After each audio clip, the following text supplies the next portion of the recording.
So today we're talking about finding our life's work, our soul's work, our body of work. And I called this talk the DaVinci effect because Leonardo da Vinci is someone who has always really inspired me. I mean, obviously, but I think what inspired me personally about Da Vinci was that he had so many interests, right? It wasn't that he just did one thing. He had many, many, many, many interests. And oftentimes, I think about Leonardo da Vinci, and I don't even know that much about him, but I think about what it would feel like to sit in a laboratory, to sit in an office, to sit in a library, and just be curious, to create, to research, to wonder, to sketch, to imagine things that no one's ever imagined before. And that's what this talk is about. And this talk was actually inspired by a video that Tim sent me. And it was a video of a guy in some downtown city, and he was interviewing people. You know, he's walking around with a microphone. And there's this older lady standing there, and she was quite stately and kind of wandering around. And he said, "Ma'am, can I ask you, how old are you?" And she says, "I'm 93. And he says, "Are you happy?" And she said, "I am very happy." He said, "Why? Why are you happy?" And she said, "I love my life. I have my friends. I have my work. I'm able to come down here and see all these wonderful people. I love my life." And it was the line, "I love my work," that inspired this talk. Because she is 93 years old. She's obviously not, this work that she's talking about isn't her 9 to 5. It isn't however she's, paying rent and what have you. When she says work, it's almost like we would want to capitalize the W. Like big W work, right? And the other little thing I want to say here before we continue is to say that when I say finding your life's work, I don't mean that you have to find some magnum opus, and if English isn't your first language, actually that's probably not even English, it's probably Latin, right? But it's not like you have to find this great work, your Mona Lisa, your Michelangelo's David. That's not what I'm talking about. Something like that may emerge, but who cares, right? That's not the point. The point is to find joy in life. Every single one of us, not even happiness. I'm not talking about happiness. I'm talking about joy, like soul's joy. So why do I want to talk about this, besides the great video? What I find is so many of us we can live our entire life without ever engaging with our own soul, right? Without actually bringing who we are out into the world. And again, I don't mean being famous. I don't mean writing some great book by J.K. Rowling. I don't mean that. I mean just simply actually existing as a soul, right? So what happens is, like, let's say, for example, let's imagine that there's something that you really love to do. Let's say that you are intrigued by pottery. You just love it. It literally engages so much of you. You love to study the history of pottery and see how people did it in the past.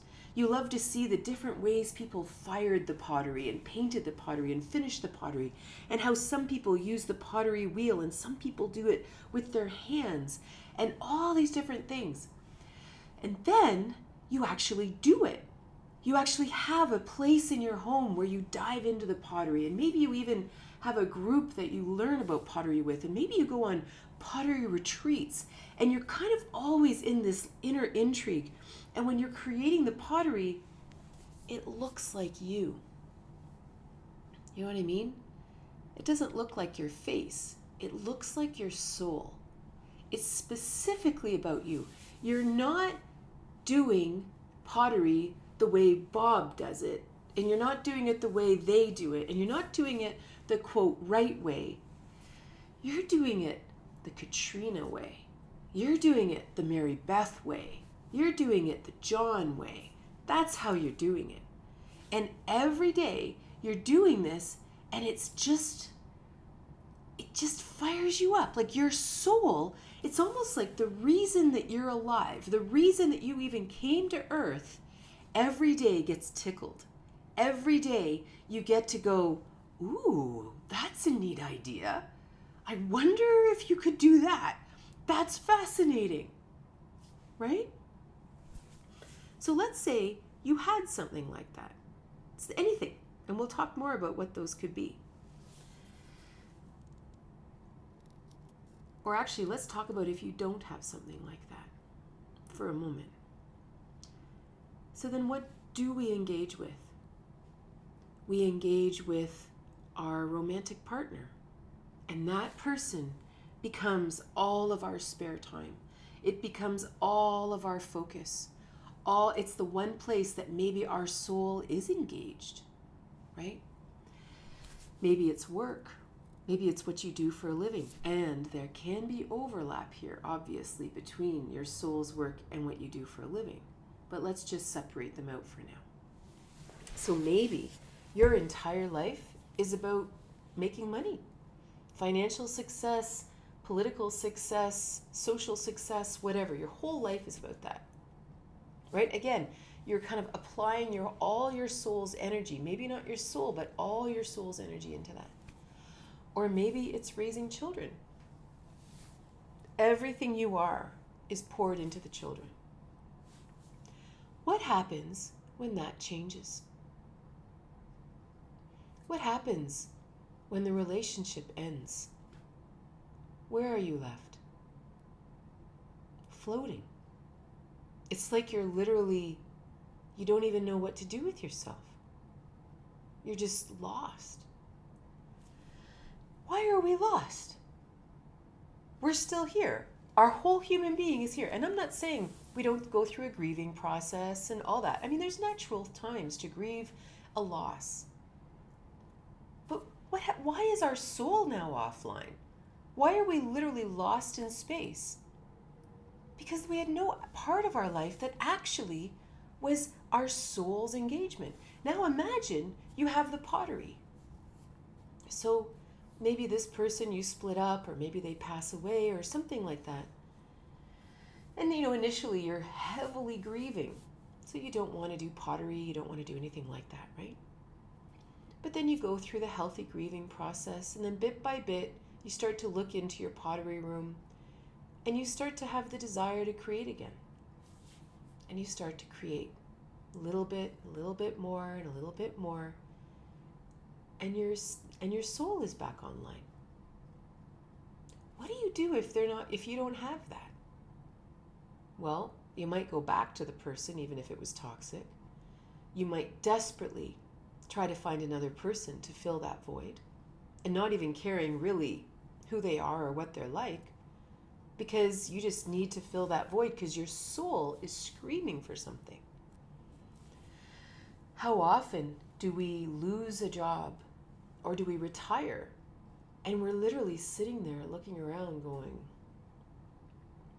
as opposed to think of the people who retire and they are busier than they've ever been before, more engaged than ever before, because they're now doing life work. They're doing soul work. They're doing stuff that they've always wanted to do. Or how often do the kids move out and suddenly you're just like, long lost, long forgotten who we truly are, right? So then, the next big question we have to ask ourselves is an existential question. Why are we even here? Why were we born? Why did we even come to this planet? And again, this is not an answerable question. It is a why question that we'll drive ourselves crazy and just argue about nonsense forever. But it's an important question. Were we really born to just join a workforce? And then when that was done, play bridge for the rest of our lives? Like, is that really why we're here? And it's a serious question. And again, it can't be answered, but we can often answer it in a negative way. And I don't mean bad way. I just mean in a, well, it's not this, and it's not this, and it's not this. We can answer it that way. So here's a better question. Why would you like to be here? Why would you like to have come to Earth? What's the story that you would like to think? Would you like to believe that we came to Earth to explore Earth? Imagine you're a galactic citizen and you're like, I would love to explore that planet called Earth. My friend was there 3 centuries ago. Right? Like imagine that's the reason. Like you're literally here to explore life as an Earthling. That would be an interesting journey, wouldn't it? Maybe you believe you're here for personal spiritual growth. Maybe you believe that this is truly Maya, an incredible world of illusion designed for your soul's, like designed as the perfect arena for your soul's expansion and learning. That's cool. And again, there's no right answer for this, but it really, really matters what your personal answer is for this. If you're into journaling, to really say to myself, why would I like to be on Earth?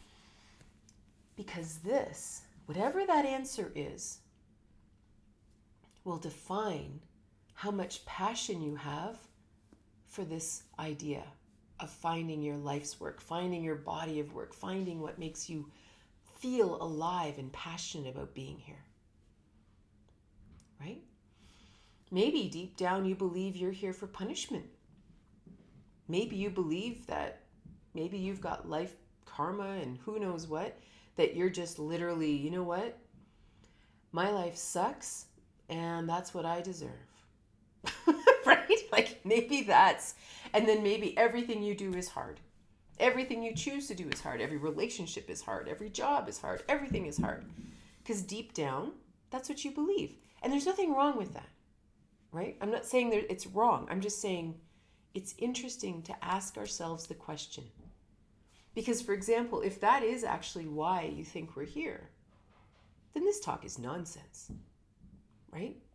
You don't want to find things that you love to do. That would be joyful and against the point that you're being here, right? And I don't mean to sound sarcastic or anything like that in there. I just really mean that our core beliefs will dictate our actions. And they don't work out of alignment. So it's really interesting to dive into that. And maybe you look at it and you go, wow, I think I do believe that. Why do I believe that?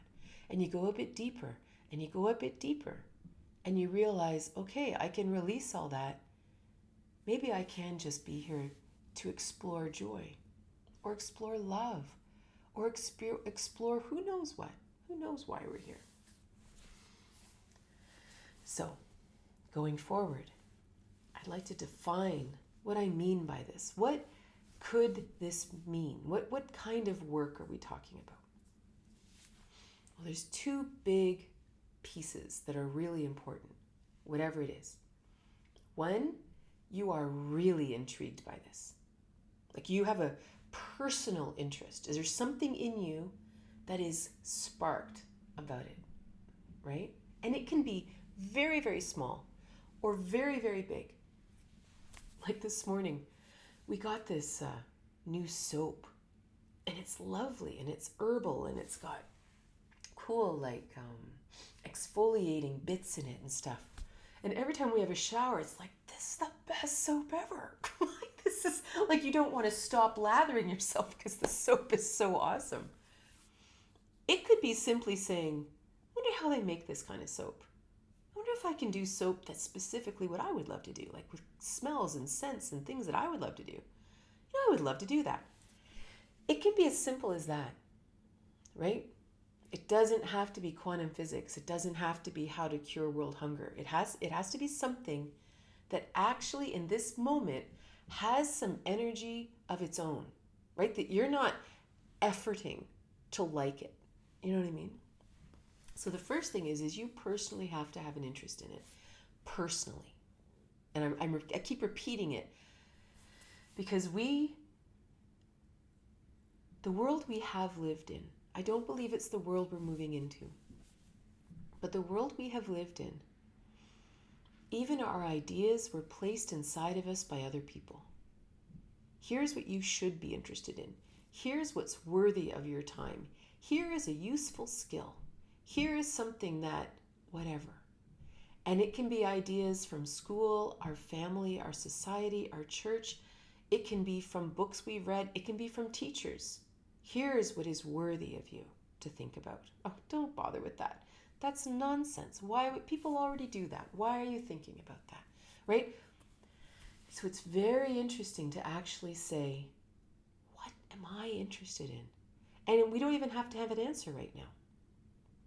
But just to start asking the question. Now, the second part of this is you have to be actively engaged in pursuing whatever it is. This isn't like, well, I really love to watch football, so I watch football all the time. That's not what I'm talking about. This is beautiful leisure activity. Awesome. Perfect. You know, nothing wrong with watching this, watching music, watching musicians, watching. Awesome, right? What I'm talking about is something that we are physically, emotionally, and mentally engaged in, and that we are learning about, and that we are expanding ourselves, and we are putting ourselves into the experience, and we're changing ourselves because of it. We are growing. We are honing our skills. Our life is changing because we are engaged in this process. Imagine this is like alchemy. And if we simplify alchemy to imagine that you have a cauldron of life, right? You have this beautiful cauldron and it's solid, right? I mean, there's a big talk. We can do a lot of talks on alchemy, but we have a solid cauldron. And what we put in the cauldron is us. We put in who we are. We put in what we love. We put in our interests. We put in our passions. We put in the things that make us really happy that we're here on planet Earth, right? It could be music. It could be playing with animals. It could be sunshine. It could be snow. It could be anything. But in the cauldron, everything we love and everything we're passionate about. And of course, in there, perhaps there's a catalyst because there's something that's new. And something that's new could be something that we've been doing for a long time. But the coolest thing about the world is that if you have an interest and you start to follow it in, it's like a fractal. I don't know if you've ever seen a fractal. Like, so for example, one of the reasons I love mathematics, right? Lots of you guys know I originally studied mathematics at university. That was my jam.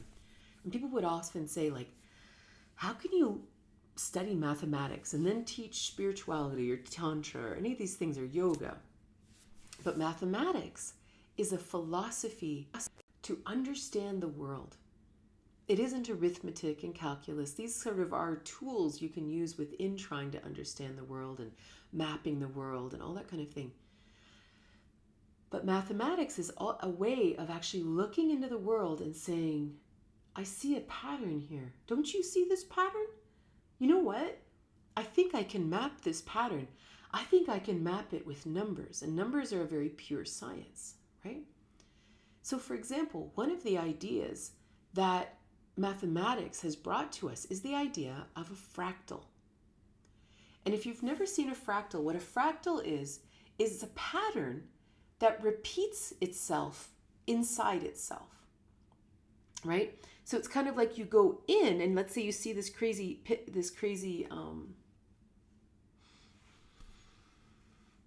let's imagine a tree. A tree is like an inverted fractal, right? You start with a stem.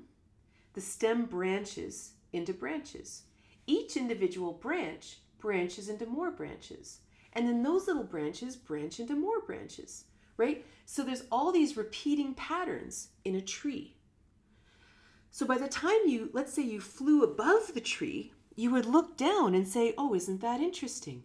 You know, there's all these branches. There's like 12 branches. Oh, wait, if I look down even deeper, these are actually branches of bigger branches. Oh, if I go deeper, oh, look, these are branches of bigger branches. And eventually you kind of get to the core. So this is a very loose idea around fractals. This is just like exploring something you're interested in. When you dive into it, you go in and all of a sudden it opens up and there's a bigger pattern. And all of a sudden, like, let's say, for example, you were intrigued with, I don't know, ancient Greece. Maybe ancient Greece was fascinating to you. So you dive into ancient Greece. So suddenly you look in and you go, oh, look, there's all this political stuff. That's interesting. Well, that's really connected to the biology of it. And oh, that's really connected to the topology of it. And that's really connected. Oh, look at the social structures. Well, that's interesting. And then you decide, I'm going to go into the social structures and it's going to expand. And suddenly you're going to see, oh, well, that was really around agriculture and biology. And oh, it's still connected to this. And every single place you go keeps expanding as you dive deeper into the fractal, right? It's never ending.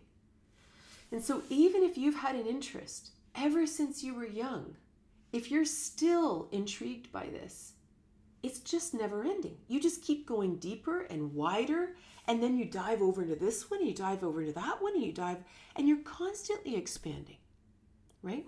So back to our cauldron.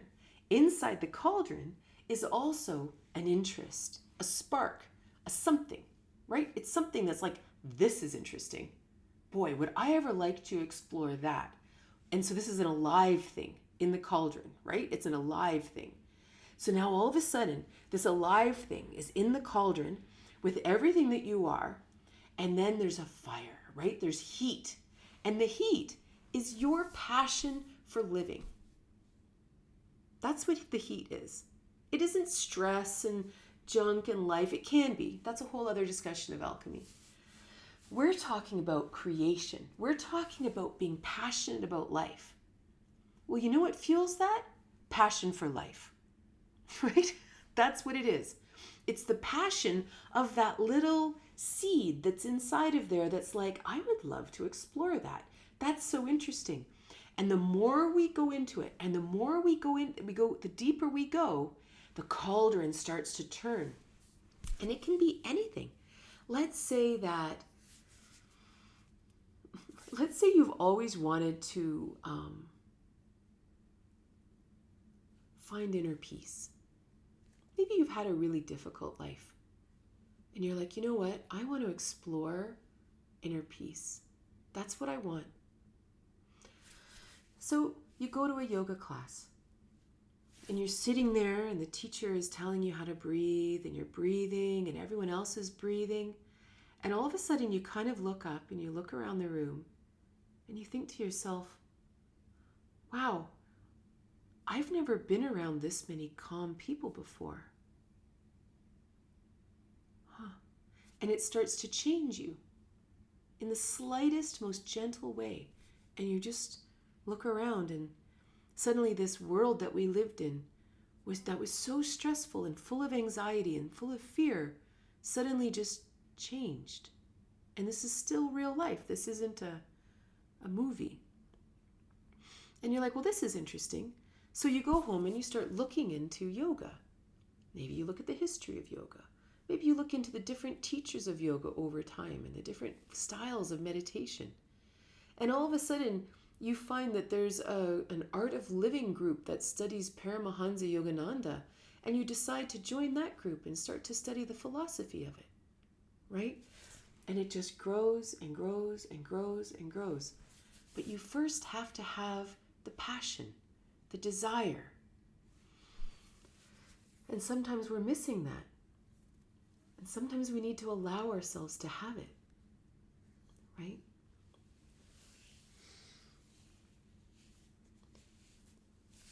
One of the first things that we do have to address here is the challenge of our education system.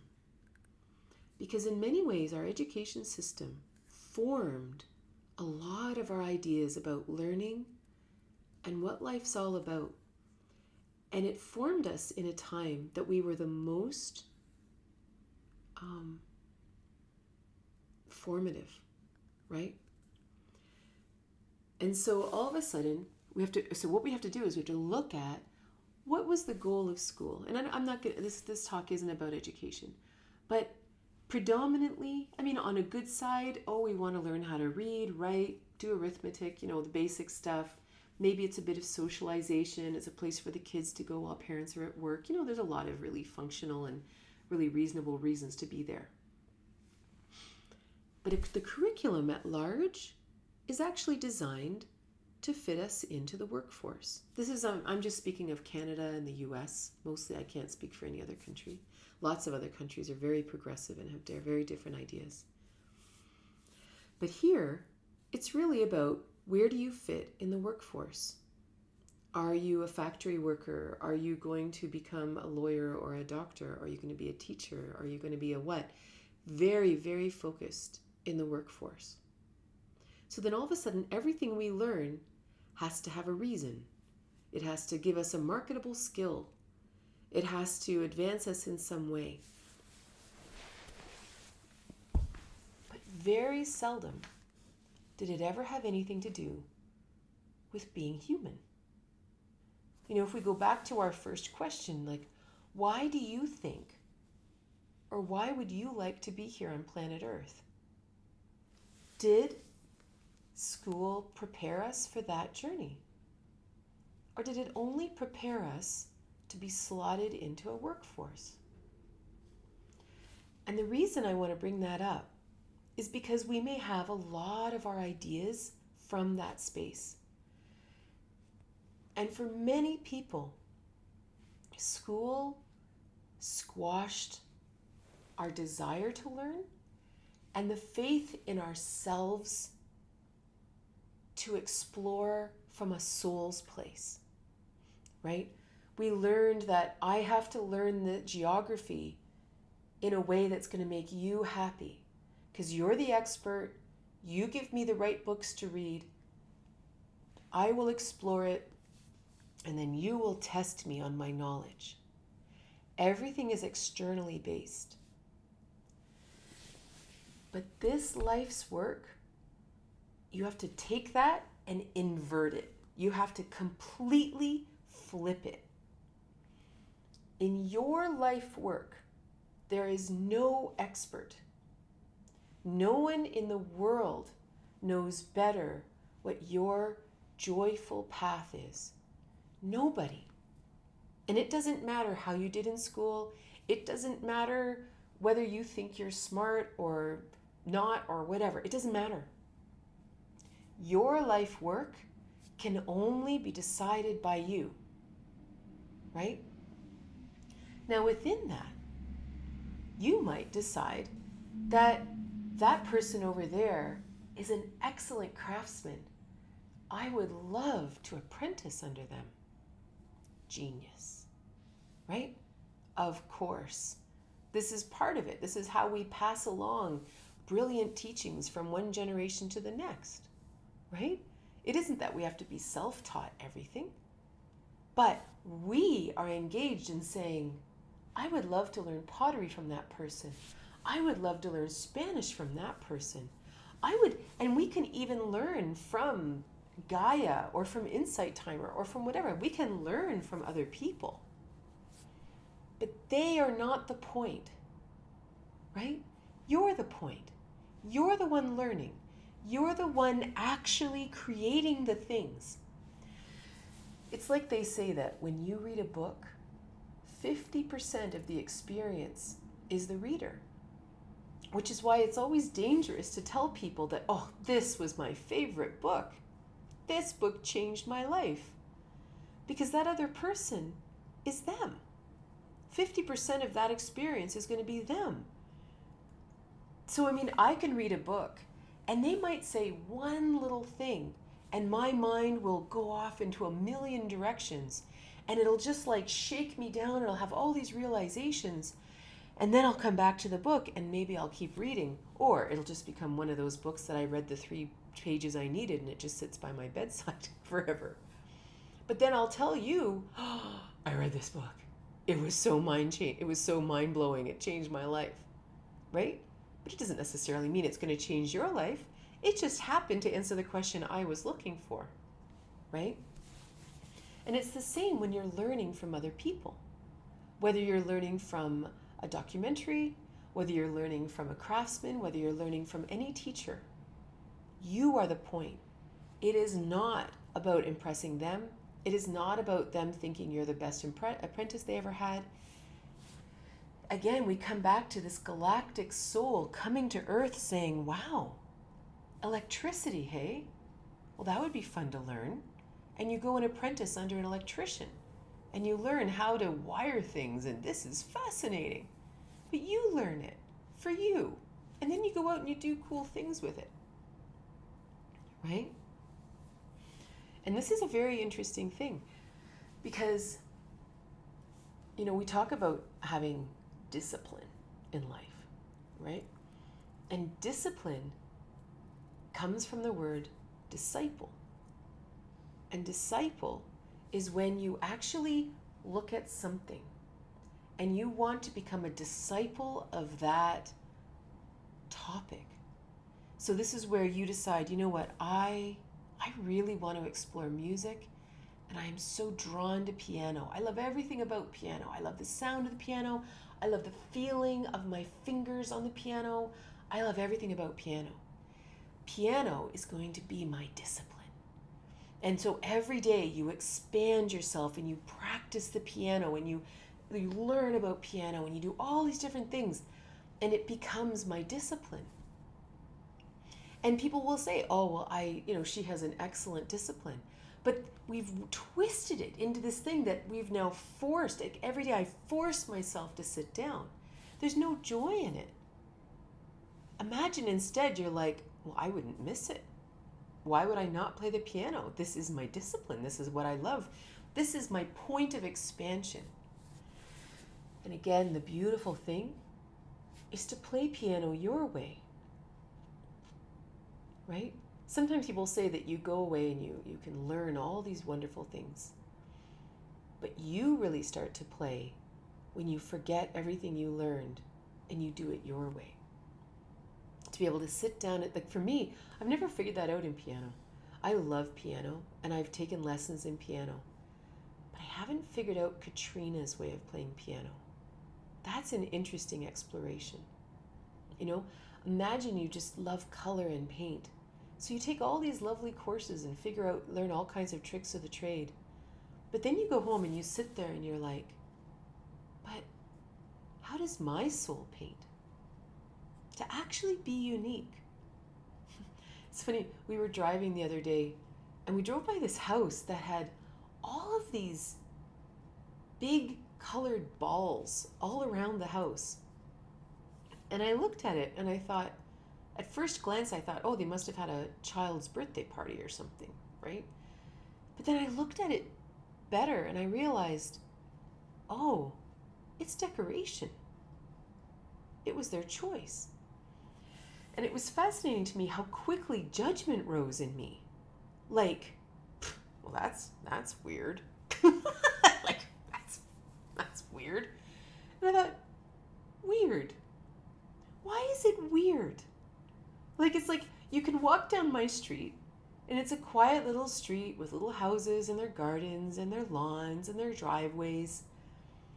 And for all intents and purposes, they all follow a similar pattern.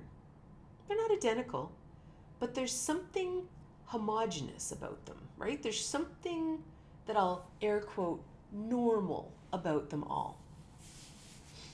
And if someone decided to do something different, it would be like, well, that's different, isn't it? Isn't it? It doesn't go along with how we do yards in Canada. And I spent the next hour thinking about how crazy that is. That we have actually created some kind of normal or expected lawn care or garden ideas or the way the front of the house looks. That there's a standardized way, and if anyone does anything different, well, that's weird. I just quite a giggle about that, right? But that's what we have to get rid of when we do our life's work. Whatever it is, we have to get rid of that. There's no such thing. There's no such thing as the right way to paint, or the right way to sculpt, or the right way to draw, or the right way to write. There's no right way, right? It's just your way. It's your expression of your soul. How can that possibly be wrong, right? And there is something about getting to express your soul that makes you alive. It makes you excited about being alive. And it has nothing to do with whether anyone else liked it, whether you make money at it. It has nothing to do with any of those things. And so the beautiful thing is, you may find a topic that you love to do your whole life. And that may truly be your life's work, that you just expand into the fractals of that one thing for your whole life. And it's almost like a theme for your life.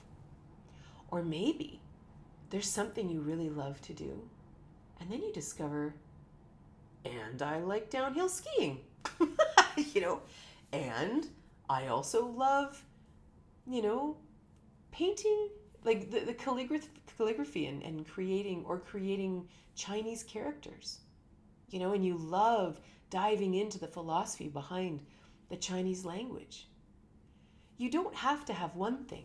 Maybe you are someone who has 10 things all the time.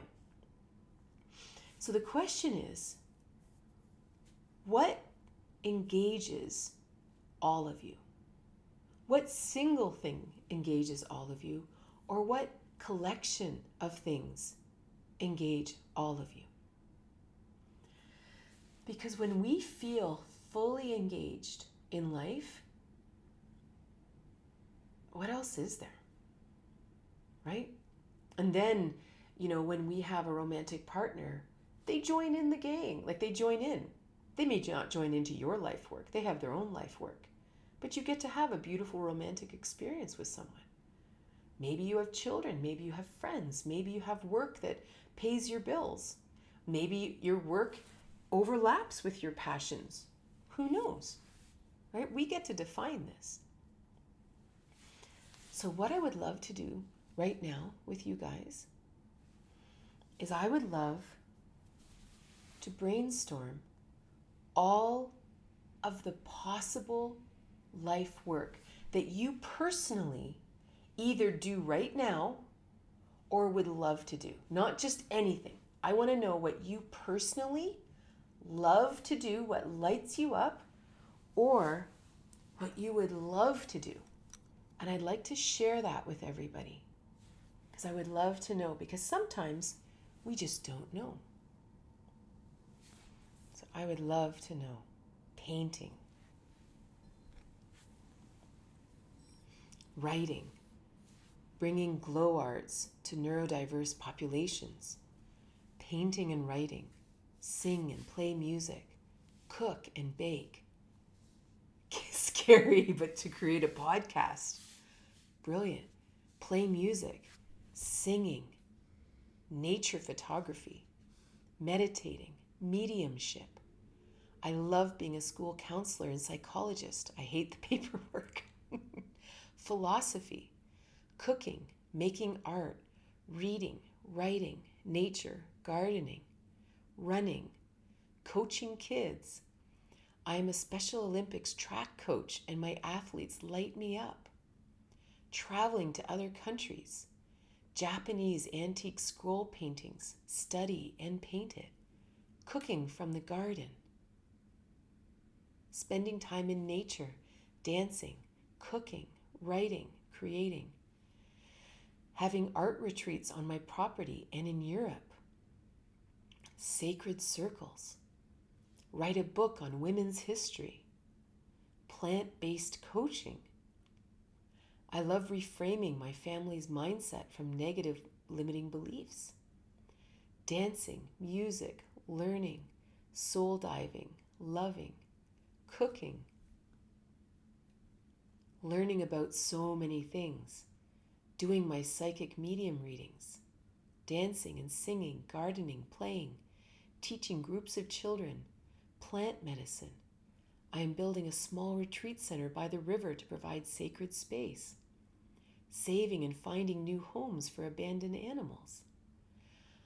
I love dancing salsa, surfing, surf skating, crocheting, yoga, meditation, swimming in the sea, paddleboarding, photography, reading, pottery, neurological painting and haiku poetry, traveling, dancing, traveling to natural areas and visiting ruins, ecstatic dance, walking outside and bicycling, being creative, reading, singing, performing, cooking, dancing, exploring new cities, doing things outside. I love being an astrologer and poet, foraging wild mushrooms, teaching yoga, Reiki and yoga, meditation, breathwork, dance, singing, yoga, shamanism, Reiki, performing on stage, drawing, photography, skincare, gardening, writing, screenwriting, songwriting, poetry. I do a monthly event that's similar, a bit of ecstatic dance and yoga and letting it rip. Making soup. Traveling, exploring, creating, loving life, expressing my whole soul. Biking, nature photography, architecture, traveling, audio engineering. Creating cool products for clients, businesses to help them, to help market them. Spending time with animals. Participating in the Katrina Boss fractal. Cooking for seminar groups, coaching teachers, creating rituals, writing, singing, ecstatic dancing and sacred movement, learning to play every musical instrument, being on or in water, supporting humans who are struggling and suffering, snowboarding, traveling and dancing, coffee, bicycling, writing a children's book with my sons, backpacking.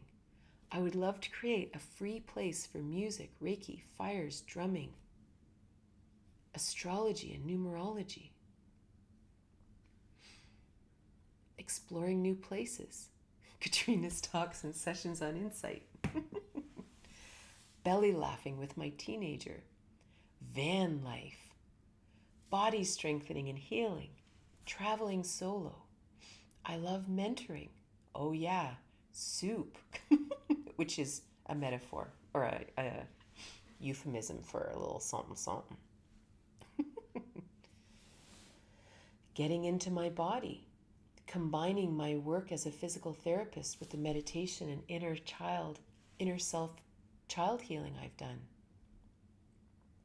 Mountaineering. I love being in service to others. Swimming, fashion design, Reiki, energy healing, drumming, crystal work, camping, mountain biking. Wow. Thank you guys. There's so much. There's so many fun things. And it's so funny how you can feel it inside of you, right? You can feel the excitement of diving into all these wonderful ideas. How do you distinguish between a distraction and this is the next step on the path? So for me, anything that's exciting is exciting. Period. It's almost like the joy of this kind of work is it's never about the outcome, right? It doesn't matter. Like sometimes I think that an idea pops up and it's like a North Star and you move towards it. And in my mind's eye, I always see this like a city street and it's dark. And up ahead, I see a light and I start walking towards that light. Sometimes I get to the light, but sometimes just walking towards the light, I find myself at another street corner that I've never been at. And I turn and I look and I see another light. And instead of continuing towards the first light, I actually turn and I begin a journey down that light, towards that light. That it has nothing to do with whether we ever make it to the original light. It's the excitement inside of us, right? That gets us moving towards something. And it enlivens us. That's what I mean. Like when we really think about what's the point of being alive, that when we feel so pumped up about something, it's just the joy of doing it. It's the joy of the excitement. I don't know. It's just so exciting. And very often, like I find, like I've started writing many books. Some of them get finished. Some of them get finished much later it's almost like I start writing the book. And in writing the book, I realize I need more information. But I actually put the book away. Then life happens. A million things happen. I meet this person. I meet that person. I read this book. I watch this movie. And then all of a sudden, I have more information. But sometimes that book never gets written.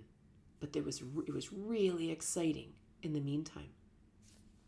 Sunday morning, I woke up with a new book in my head. And I spent all of Sunday morning writing this new book. And I don't know if it'll ever go anywhere.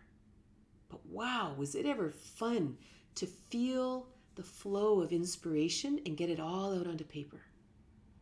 Very exciting. It's just exciting. It doesn't even matter whether the book ever goes to print or whatever. Maybe it will. Or maybe it was just really fun. It was a really fun morning feeling it flow. So thank you so much for being here. I hope you have a wonderful day.